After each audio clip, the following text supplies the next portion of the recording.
Avril 2024, un premier essai tactique de double tir simultané a été réalisé depuis une frégate Aquitaine et un SNA au large, démontrant la capacité de frappe synchronisée depuis des plateformes distinctes sur une cible unique à distance opérationnelle. Ce missile, d'une portée bien supérieure à 1000 km, intègre des systèmes de guidage inertiel, topographique, GPS en vol de croisière et un terminal par imagerie infrarouge, lui conférant une précision métrique équivalente à celle du SCALPEG. Son ogive est optimisée pour neutraliser des infrastructures durcies telles que postes de commandement ou centres énergétiques, renforçant la capacité de dissuasion et de première frappe français.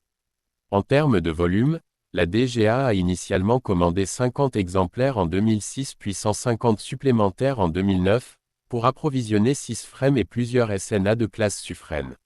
Le coût unitaire, hors développement, était estimé à environ 2,48 millions d'euros en 2011, atteignant 6 millions d'euros en incluant les coûts de R&D.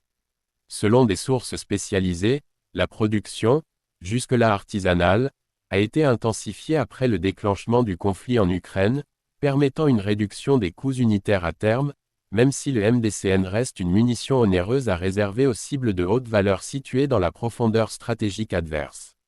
Sur le plan opérationnel, le MDCN a déjà été utilisé en mission réelle, pour la première fois au printemps 2018 contre des installations présumées de stockage ou production d'armes chimiques en Syrie.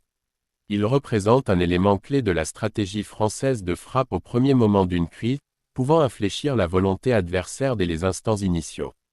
Pour l'avenir, la France explore actuellement des extensions dérivées du MDCN à usage terrestre. Selon MBDA et la DGA, le missile pourrait être adapté à un vecteur terrestre monté sur véhicule, avec une portée à 1000 à 2000 km, en coopération avec l'Allemagne, l'Italie et la Pologne.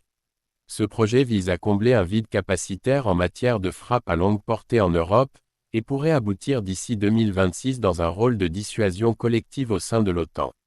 La collaboration sur le programme Futur Missile Anti-Navire, Futur Missile de Croisière, FMAN-FMC, initié avec le Royaume-Uni puis rejoint par l'Italie et récemment l'Allemagne, vise à créer une génération suivante de missiles à la fois anti-navire et de frappe en profondeur. Plusieurs concepts sont étudiés. Un missile subsonique furtif, TP-15, un missile supersonique manœuvrant, RJ-10, ou une version modernisée Scalp-NG comme recours national. La décision de finaliser l'un de ces concepts devrait intervenir courant fin 2024 début 2025, avec une maturation progressive jusqu'à la production entre 2025 et 2035. En résumé, jusqu'en 2026, le MDCN demeure l'arme de croisière navale principale de la Marine nationale, en service opératif via frégate et SNA et éprouvé depuis 2018 en frappe réelle. L'essai de double tir simultané de 2024 souligne ses capacités tactiques.